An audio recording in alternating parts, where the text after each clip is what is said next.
His favor isn't always meant to just remain with you. I think it's just a natural byproduct of the Lord's goodness resting on your life. Those around you should be and will be blessed. We just trust Him that sometimes the movement, the things are happening. He's working things in us. He's preparing us. Sometimes He's positioning us. He's placing us within the proximity of our assignment. I love the stories in the Bible. I'm curious, what your favorite story is. So if you could just help me on the count of three, just yell out what your favorite story is. Ready? You thinking of it? You got it? 1, 2, 3. That's crazy. That's the one we're telling today. Listen, all of them are good. Some of them have some stuff in there. It's that's just kind of crazy. I don't even know if that lines up with my theology or whatever. There's some crazy stuff in there. You go through the Old Testament, it's what are you talking about? But I love the story of Joseph. I love the story of Joseph, and I felt like this week it kind of goes along with what we've been talking about, that, you're not done yet. You're not finished. There was more, and so I want to kind of go through this story a little bit. Here's the challenge for me sometimes is sometimes I'm covering something that you've heard about before. And how many of you know, it doesn't matter how many times you get back into the scriptures, He always brings something, reveals something in a current season. And so Genesis 37, if you have it, we're going to spend some time. We're talking about Jacob, who has some sons from multiple wives. And so it's in the Bible, so no. It's part of those things that we're kind of going, well, okay, right?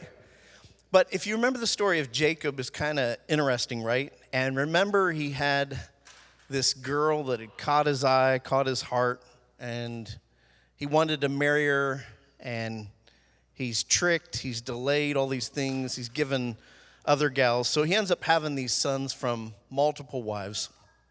And that's not the point of where we're going today, okay? Let's be clear.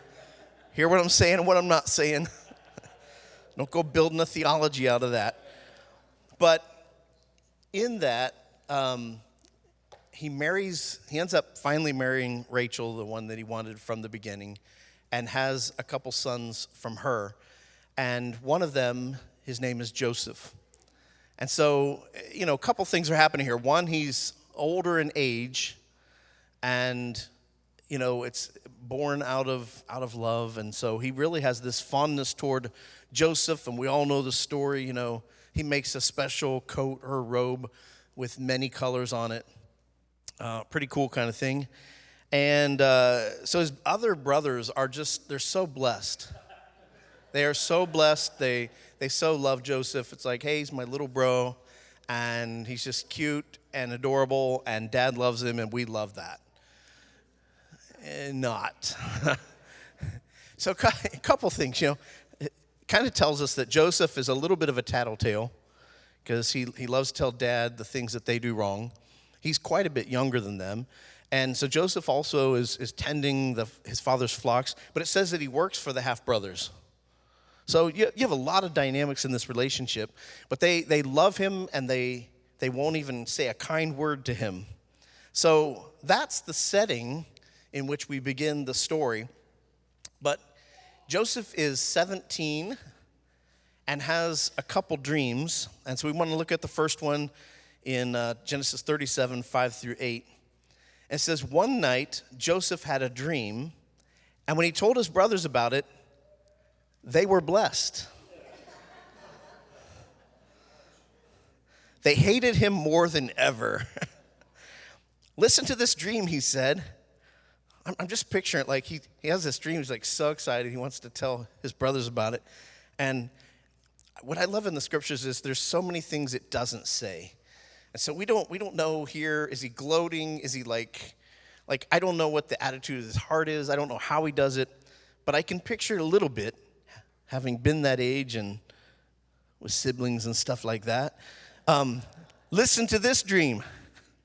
I don't know. I don't know that that's how he did it. He said, we were out in the field tying up bundles of grain, and suddenly my bundle stood up, and your bundles gathered around and bowed low before mine. Isn't that cool? Isn't that cool, guys? Like, listen to this dream. His brothers responded, so you think you're going to be our king? Do you actually think you will reign over us? And they hated him all the more because of his dreams and the way he talked about them. So again, I don't know, but I can picture some things. And then it goes on, verse 9, soon Joseph had another dream. And again, he told his brothers about it. Listen, guys, great news. I had another dream. He said, the sun, moon, and 11 stars bowed low before me. This time, he told the dream to his father as well as to his brothers. And his father said, that's amazing, son. His father scolded him. What kind of a dream is that? Will your mother and I and your brothers actually come and bow to the ground before you? But while his brothers were jealous of Joseph, his father wondered what the dreams meant. You know, sometimes God will give you a dream or a word that doesn't make sense at the time, right? Or we can kind of feel like we got it figured out, and how many of you know that a lot of times you don't? And we're going to sometimes interpret what it means based on our understanding or our experience. The dreams mean something, oftentimes, not all of them. I mean, I do think we have dreams sometimes that like, yeah, that didn't mean anything at all. But there's other times when the Lord is speaking. He gives us a word, there's a dream, there's something in it that resonates in our heart, and we start to hold on to those things. And how many of you know, though, that sometimes those words, the dreams that we get, they don't always bless everyone around us, right? They don't know what it means. Maybe it's not for them. And so his father has this outward reaction, but something inside makes him ponder if there's something on this. And how many of you know, like, not everything that the Lord reveals to us needs to be shared with everyone? Not everything that the Lord reveals to you is for everyone. This is part of the journey of learning to walk with the Lord, is the walk of saying, Lord, you've shown me this. What do you want me to do with this? And sometimes that he will encounter you, and you know that was just for you. It wasn't to be released. And sometimes we make the mistake of just telling everybody everything that comes in our head and every dream we have and every word that's been spoken instead of just walking alongside him. And so one day Jacob asked Joseph to go check on his brothers, which he was happy to do. And so Jacob goes and he makes some ham salad sandwiches and sends Joseph off to go find his brothers. I'm sure it wasn't. Morris. Was it? I'm sure it wasn't. Sorry. All right. So Joseph makes this 4-day trip out to Shechem. Anybody been there? Anybody? Shechem? No. And he can't find them. So he asks somebody, hey, have you seen my bros? And this guy says, yeah, I overheard them. They said they're going over to Dothan. And so he walks another day over to Dothan. And great things happen there as a result of the dream. So Genesis 37, looking at verse 18. Everybody have it? Verse 18? We did this for you because some of you, it was too hard to look it up in your phone. So we thought we'll make it easier. We just want to make everything easy for you. Verse 18, when Joseph's brothers saw him coming, they recognized him in the distance. And they said, Joseph, hey, buddy. No, they didn't. As he approached, they made plans to kill him. Here comes the dreamer, they said. Come on, let's kill him and throw him into one of these cisterns. Cistern, if you're not familiar, is kind of like a well. Okay. We can tell our father a wild animal has eaten him, and then we'll see what becomes of his dreams. So obviously the dreams really ministered to them. They were happy about it. So they see him coming from afar off. How did they see him? How did they know it was him? If it's far off. You got to love that. Joseph, go find your brothers. Go see what they're up to. Absolutely, Dad. He goes to the closet. He's like, what will I wear to go see my bros? Oh, yeah, I got that coat Dad made me. I don't know. Listen, I don't know what was in his heart. It doesn't really cover it. But I, just having been that age and having siblings, I can imagine, especially when you know your mom and dad's favorite. I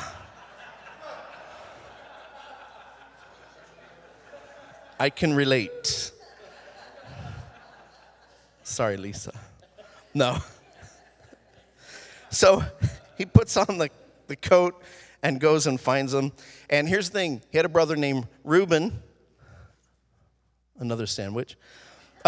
He hears their plan, and he comes to Joseph's rescue, right? And he said, let's not kill him. Let's just throw him in this empty well. And the reality was his secret plan was that, hey, when they go to sleep, I'm going to actually rescue him, get him home, back to Dad. And so Joseph arrives, and the brothers greet him with a special hug. They hold him down, they rip off his robe,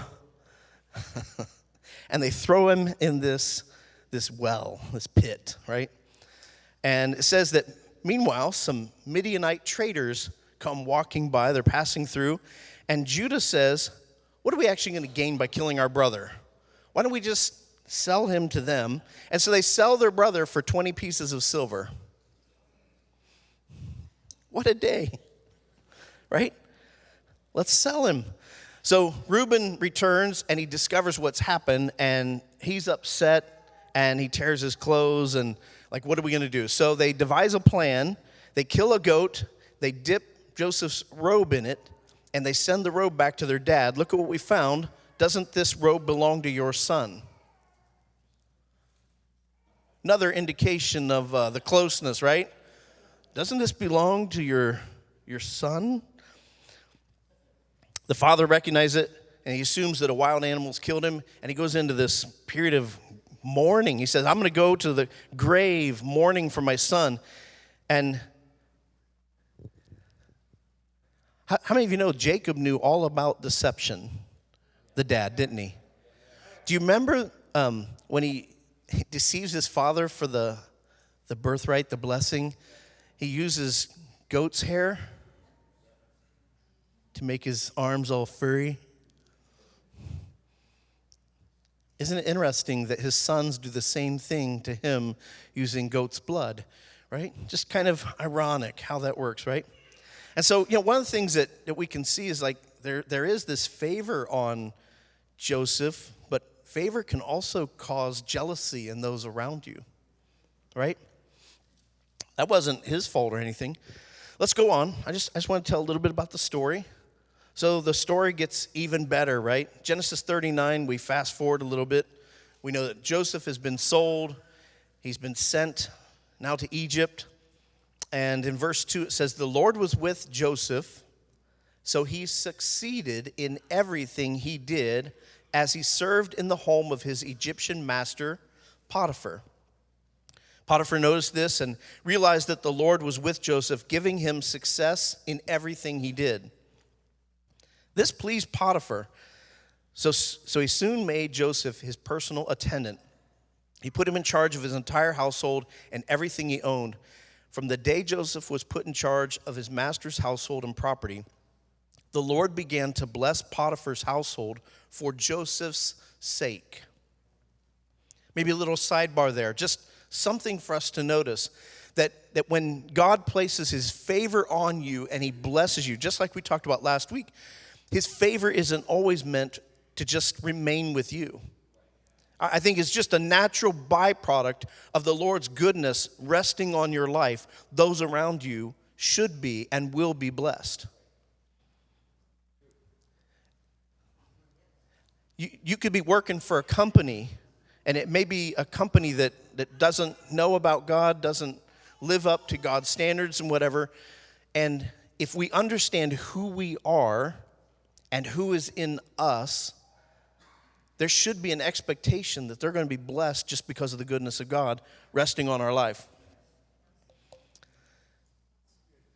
All his household affairs ran smoothly, and his crops and livestock flourished. So Potiphar gave Joseph complete administrative responsibility over everything he owned.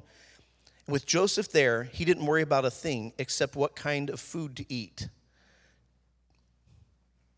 So, success, favor, promotion, I feel that those things follow and they're attracted to those that trust in the Lord.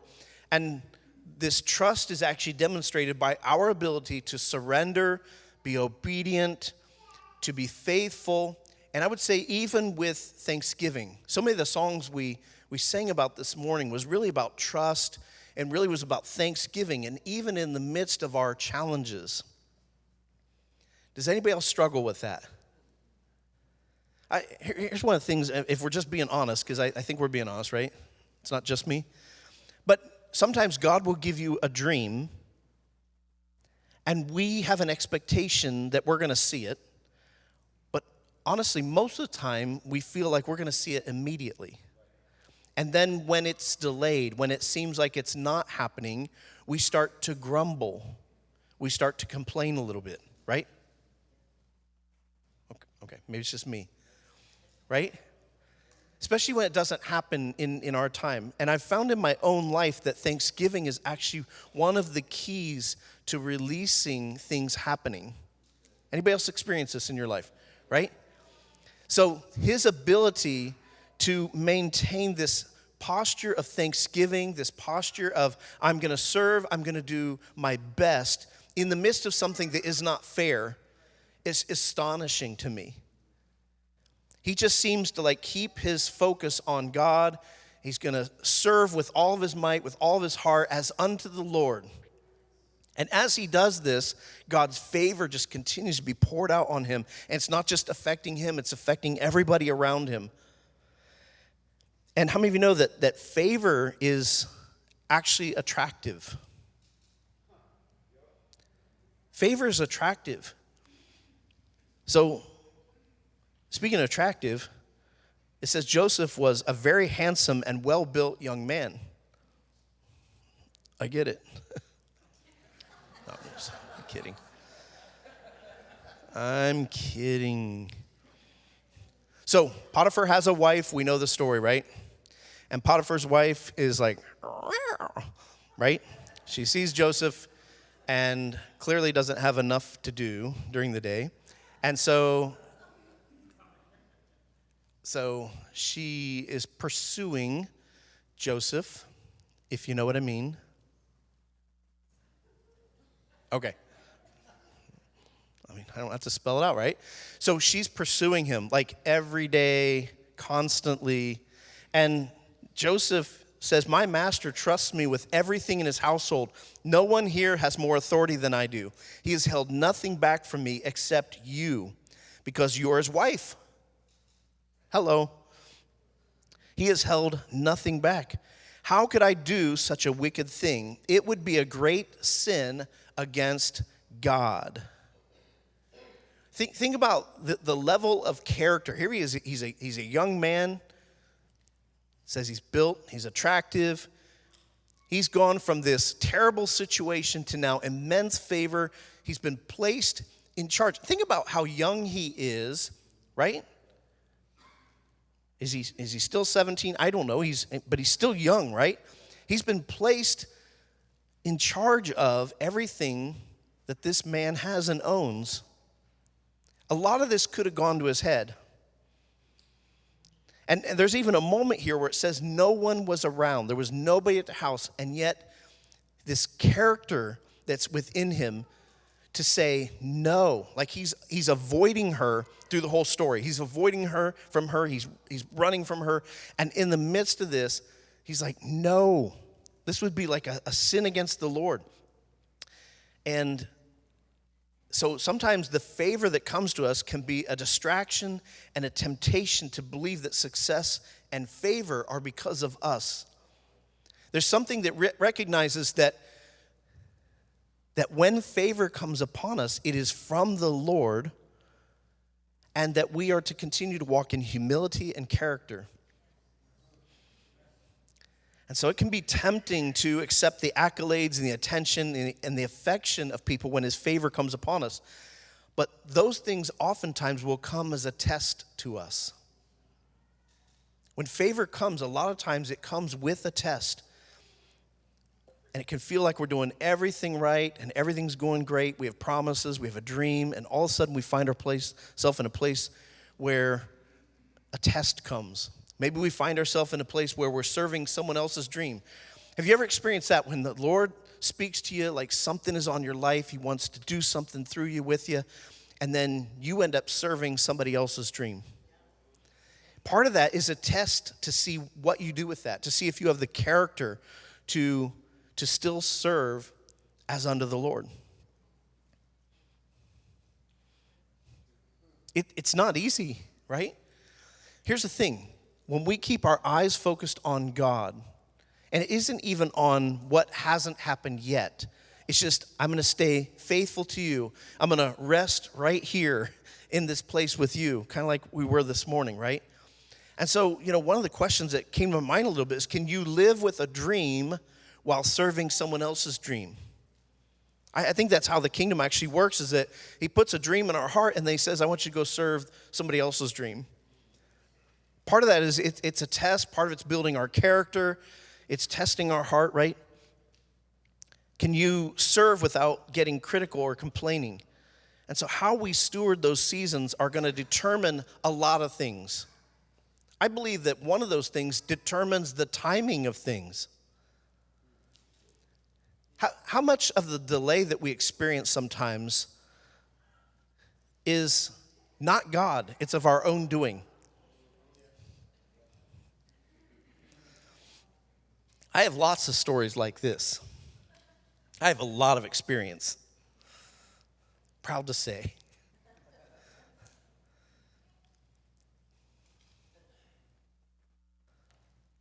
I can remember one time I was working for Nationwide, and I had good moments there, and then I had dumb moments there. But everything was a learning experience, right? And I remember this one season I was in, I would work my butt off because I had a goal, I had vision, I wanted to climb the ladder a little bit. And I remember this one time I was working for this guy, and I'd been working hard, I'd been serving him, and he would constantly have me do things that also had nothing to do with our company.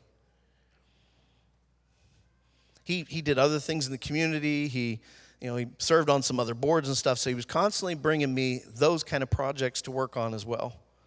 And I did it. I had no problem with that because it's what he asked me to do. And so he was promising me a promotion, and I kept waiting for it. And time kept passing, like I'm doing good, my reviews are good, and it never came. And I found myself after a while getting a little bitter about it because he had promised it to me, and I deserved it. And you know what? As I became bitter, I'd say my performance slipped a little. I wasn't happy about it. I wasn't happy about him. And it wasn't fair. And it wasn't right. And you know what? If you're not going to whatever, then I'm not going to whatever. You know what the whatever is, right? Okay. And you know what actually ended up happening? It's almost like it justified the delay. And as God does, there was a moment where he kind of got my attention. And basically what he was telling me is like, you know what? Like, you're not in control of the timing of that. And I got a nice little attitude adjustment. And as I did, I started to not worry about it anymore. And I went back to the place of serving and I went back to the place of just being happy. And you know what happened? Within 2 weeks, he left the company. No. Seriously, he left the company, and they brought somebody else in, and I got my promotion. Sometimes the delay we experience, I think, is actually because of us. We stop having gratitude in our heart. We stop serving, all those kinds of things. And so if we're not careful, we'll cause our own delay. And so servanthood is the way of the kingdom.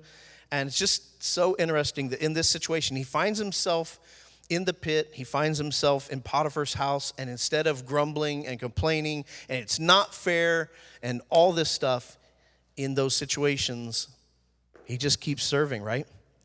And so Potiphar's wife couldn't have him. So what ends up happening? He comes in. She tries, she reaches out, she grabs the robe, and he does the old slipperoni. He pops out of that robe and down the street. So I pray, or whatever, I pray he had something, I don't know.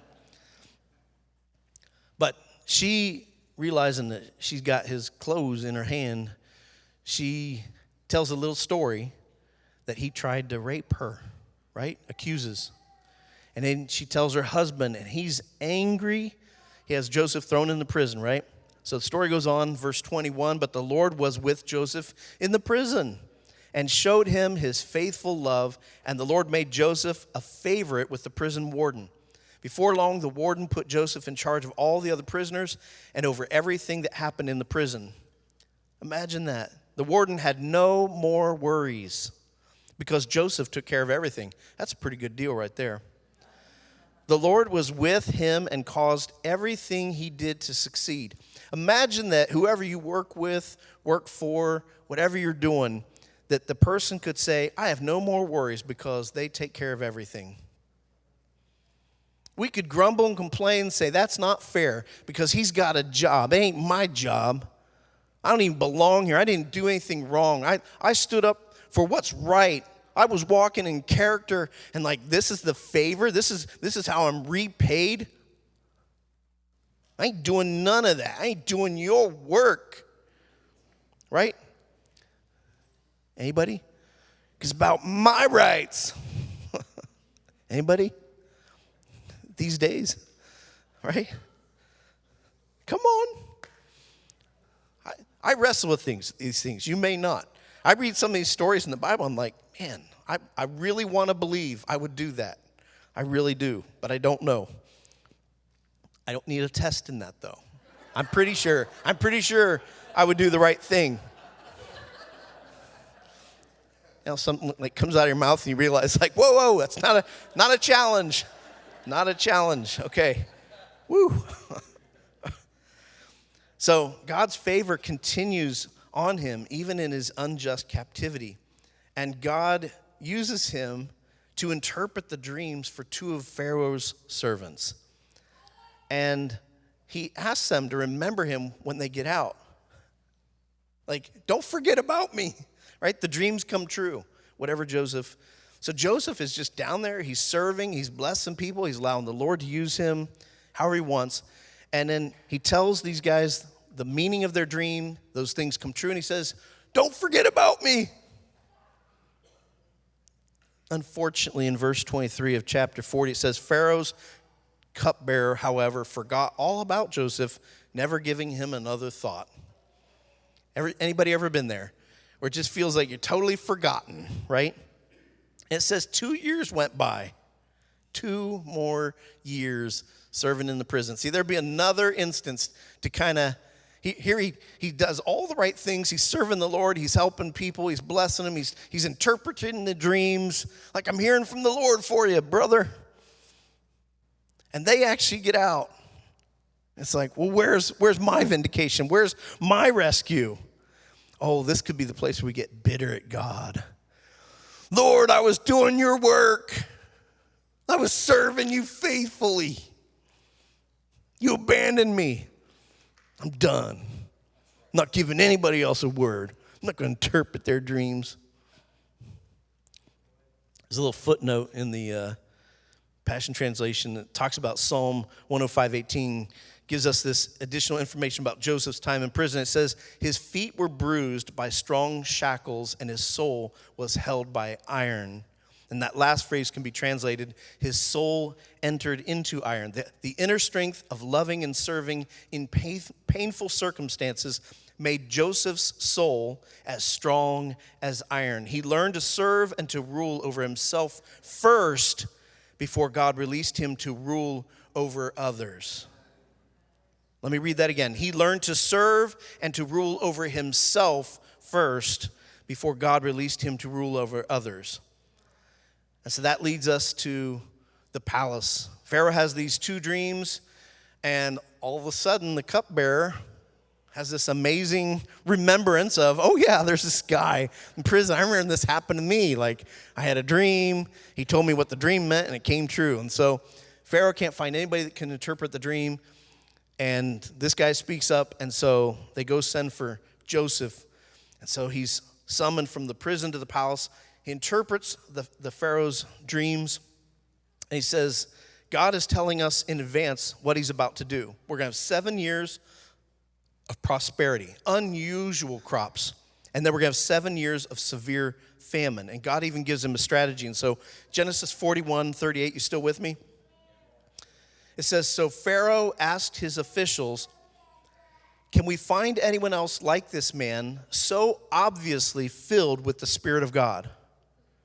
This is an Egyptian king that doesn't necessarily believe in the God of Joseph.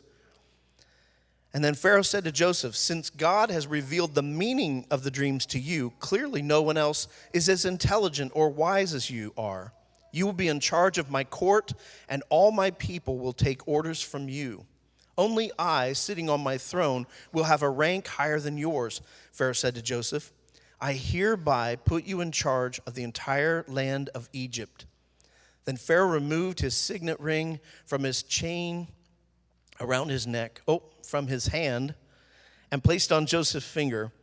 He dressed him in fine linen clothing and hung a gold chain around his neck. Then he had Joseph ride in the chariot reserved for his second in command, and wherever Joseph went, the command was shouted, kneel down. So Pharaoh put Joseph in charge of all Egypt, and Pharaoh said to him, I am Pharaoh, but no one will lift a hand or foot in the entire land of Egypt without your approval. Joseph is now 30 years old. So he's gone these 13 years, right? He's living in a foreign land. He's been in a pit. He's been sold and betrayed by his own brothers. It's just like this up and down thing. Like he ends up serving this other guy, sold as a slave, rising to the top, being falsely accused, thrown into prison, favor, forgotten, remembered. And now the favor is there. You realize like the favor never left him at any point, right? God's favor rested upon him. He just continued serving faithfully wherever he was and in every circumstance.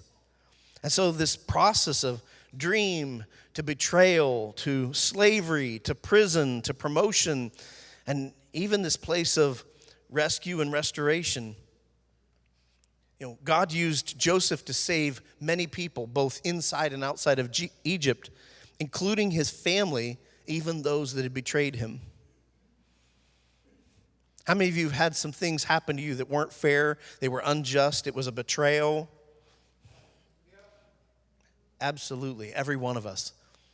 And it's easy in those moments we can just become bitter about it and we can hold on to it. Are those things real? Absolutely. Does it hurt? Absolutely. Is it wrong? Absolutely. All the absolutelys. But in the end, we still are the Lord's. We're walking with him. He is the faithful one. And he doesn't leave us alone in the midst of this. He doesn't forsake us. He continues to walk with us. And as we keep our eyes focused on him and walking with him, those things don't have any control over us. Only if we let it. He could have been derailed at any point along his journey, but he continued to walk with the Lord. He kept his heart connected to God. He didn't hold on to the anger. And because of that, he was able to move and allow the Lord to use him and bring restoration and even prosperity to his family. It's interesting here because, again, I don't think the Bible tells everything. It doesn't tell us every thought he had, everything he ever did, any attitude. We're just reading what is reported. And maybe it's only recorded because that's what Joseph told him. Maybe he recounted the story and he's like, I did it. I never got angry. I don't know. But it doesn't mention that. And I believe that he really was walking with the Lord in uprightness and in character as unto the Lord, right? And so he never defended himself. He doesn't seek revenge or justice. When his brothers finally do come, they come to Egypt because there's a famine and they are hungry. His dad sends them. And when they come to Egypt, Joseph is there because he's in charge and he's in control. Well, the last time they saw him, he was 17. Now he's 30. He doesn't look the same. They don't recognize him. They don't know what happened to him, right? And so he could have, at that moment, he could have had them killed. He could have had them thrown in prison. He could have done anything he wanted to because he was in charge. Instead, he tests them because he wanted to see what was in their heart. And through the test, you see that they have become humble. I think they've seen the pain and the grief that they caused their father. And their actions back up what's in their heart.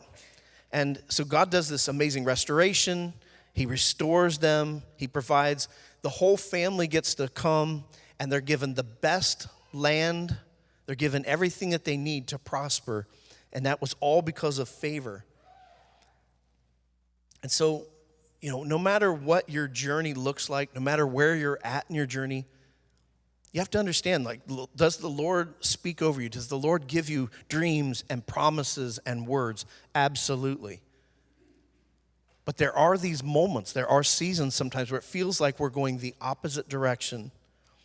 And if we just remain faithful, if we keep our eyes on Him, we keep our heart connected, and we just continue to walk in gratitude and faithfulness, God's favor is on us. I don't know why things happen the way they do. I don't know why we go through difficult things. If God's in control, why do these things happen to me? Here's the thing. A lot of times we are blaming all the bad things that happen to us on God. And sometimes it's just because we have a broken humanity, right? But we know this, and I just want to read Romans 8 to us. Starting in verse 18, I'm going to read it from the Passion. It says, I am convinced that any suffering we endure is less than nothing compared to the magnitude of glory that is about to be unveiled within us. Think about that. Any suffering we endure is less than nothing compared to the magnitude of His glory that's about to be unveiled within us. The entire universe is standing on tiptoe, yearning to see the unveiling of God's glorious sons and daughters. For against its will, the universe itself has had to endure the empty futility resulting from consequences of human sin. But now, with eager expectation, all creation longs for freedom from its slavery to decay and to experience with us the wonderful freedom coming to God's children. To this day, we are aware of the universal agony and groaning of creation, as it were in the contractions of labor for childbirth. And it's not just creation. We who have already experienced the first fruits of the Spirit also inwardly groan as we passionately long to experience our full status of God's sons and daughters, including our physical bodies being transformed. Can I get a witness? For this is the hope of our salvation. But hope means that we must trust and wait for what is still unseen. Let me read that again. This will encourage you. But hope means that we must trust and wait for what is still unseen. For why would we need to hope for something we already have? So because our hope is set on what is yet to be seen, we patiently keep on waiting for its fulfillment. And in a similar way, the Holy Spirit takes hold of us in our human frailty to empower us in our weakness. For example, at times we don't even know how to pray or know the best things to ask for. But the Holy Spirit rises up within us to super intercede on our behalf, pleading to God with emotional sighs too deep for words. God, the searcher of our heart, knows fully our longings, yet he also understands the desires of the Spirit, because the Holy Spirit passionately pleads before God for us, his holy ones, in perfect harmony with God's plan and our destiny. So, we are convinced that every detail of our lives is continually woven together for good. For we are his lovers who have been called to fulfill his designed purpose. I believe that God uses everything for good in order to prepare us. He's developing character that we can carry the weight of the call. He's developing faith and trust and faithfulness. He's working humility into us, right? We see that in his story. We believe that God uses all things for good in order to position us, that God will place us within the proximity of our assignment. That we just trust him, that sometimes the movement, the things are happening, he's working things in us, he's preparing us. Sometimes he's positioning us. He's placing us within the proximity of our assignment. And I'd say that sometimes we look more like Jonah running the opposite direction, and yet God has a way of positioning us where he needs us in situations and with people. And then the third thing is God uses all things for good in order to promote us. It's just remembering that promotion is not just about us. It's not necessarily just for us. His favor is released upon us so that we can be a blessing to others. Favor comes so you can bless others. And so Joseph, I believe, was promoted for such a time as this. And here's the thing. You and I, we may not end up in the palace. That may not be the goal for each and every one of us. That may not be my assignment or your assignment.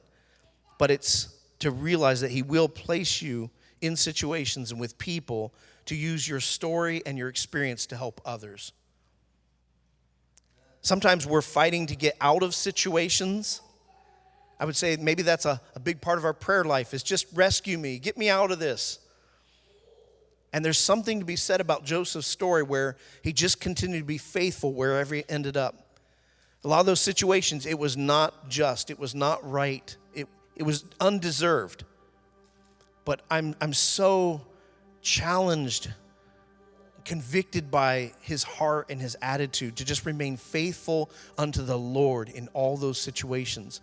There's something about gratitude and thankfulness, right? We sing about that this morning. That even when it feels like it's the dark place of the night, right? That when we can continue just to be faithful and have gratitude in our heart. How many of you know that like that could be the key to getting you out of the pit? I think sometimes I'll be grateful and I'll give thanks when I'm rescued, when my circumstance changed. And how many of you know, like sometimes we may be part of the delay. It's that something needs to shift in us, that I'm going to give thanks that before I see the fulfillment of the promise. I'm going to give thanks even when it's not fair. Your place of pain becomes the place you reign. And the purpose of that is to bring breakthrough, salvation, healing, and restoration to others. And so in the end, Joseph could see how God had positioned him to bring breakthrough and rescue and restoration from the pit to the palace, from dream to deliverer. So my question to you this morning is, what is your pit currently? What is What's the dream he's placed in your heart? What feels like maybe a prison for you? What is the place of pain, the place of that isn't fair, it's not right? And the reality is we may not see how he's using all these things because oftentimes he doesn't let us see in advance. It's just the trust that he's working everything for good. I feel like we've been in a season where he's like, a lot of us, we've been through some stuff. And he's saying, it's a new season, it's a new day. And I'm slowly watching many of us like start to come out of the fog, come out of the despair, get over our disappointment. And I feel like that's been this encouragement, like, you're not done. I know there's some things like, they're dreams. I know it's the Lord. I know he's placed it in my heart. And it's like, sometimes when he places something in your heart, it's like, I can't let go of it. And there's this tension between not letting go of the promise and the dream and letting go of the promise and the dream. Is it possible sometimes we hold so tightly to that becomes our focus? And then when it doesn't happen, it turns to this bitterness. Instead of, I'm not letting go of the dream, but I'm also not in charge of when and how it's fulfilled. And so until I see it, I remain because you are my hope. You are my focus. And so I just stay connected. I stay serving. I keep gratitude and thanksgiving in my heart, Lord, because you're in control of the timing, not me. God has placed every one of us in situations and with people to bring his favor, his goodness. It's his goodness that leads people to repentance. And how many times when we make it all about us, because it's not fair and these things are happening, are we in this place where because of that, we're not releasing what he means to have released? So it's just a little bit of an attitude check. And I felt like this morning, like the Lord was even just showing me little places, like things I've been holding on to that are good. They're good things. They're God's promises. And yet it's become this source of frustration too. And you know what ends up happening sometimes is that we can be so looking to the future and what God has spoken that we're not living in the present.